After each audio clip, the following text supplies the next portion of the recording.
On peut réussir sur les réseaux sociaux sans faire appel à un professionnel dans les débuts, parce qu'on n'a pas forcément les moyens. Donc on va s'instruire avec des livres, en regardant des vidéos. Donc dans la phase de démarrage, on se cultive, on s'informe, et avec des petites astuces, on peut déjà réussir à vendre sans forcément faire appel à un professionnel.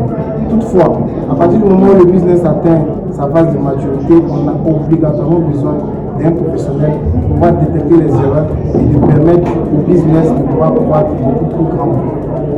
Je ne dirais pas qu'on a forcément besoin d'un influenceur, mais on a forcément besoin d'une communauté. Parce que dans cette communauté, on a des personnes qui sont également très influentes, on a des clients qui peuvent être assez influents, on a des personnes qui nous ont soutenus sur les réseaux sociaux, notamment nos abonnés, nos super fans. Et l'ensemble de ces personnes-là constituent pour nous d'abord nos premiers influenceurs.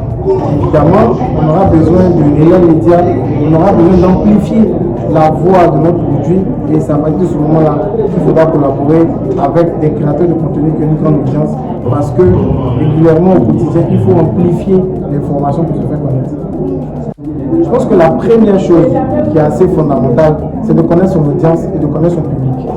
On sait que nous sommes dans un environnement assez compliqué, qui est notamment similaire, et c'est le cas également sous nos cieux en Afrique de l'Ouest. Les gens n'ont pas forcément de l'argent, mais les gens ont des réalités, les gens ont des besoins qu'ils veulent combler. Donc il faut apprendre à connaître sa cible.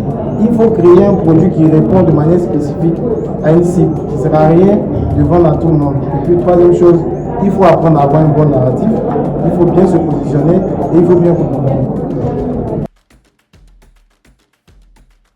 Le digital, c'est un outil, c'est un ensemble d'outils qui doivent nous permettre de croître. C'est-à-dire que ça doit nous servir et non nous desservir.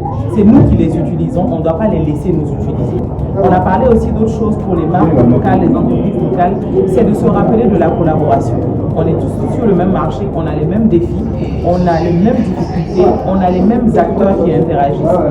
Au lieu de se voir comme des concurrents, c'est penser collaboration, penser stratégie commune, penser qu'est-ce qu'on peut faire ensemble au développement. Ça nourrit la créativité, ça permet de se challenger et puis de passer à d'autres niveaux au lieu de rester sur des concurrences basiques, improductives et infructueuses.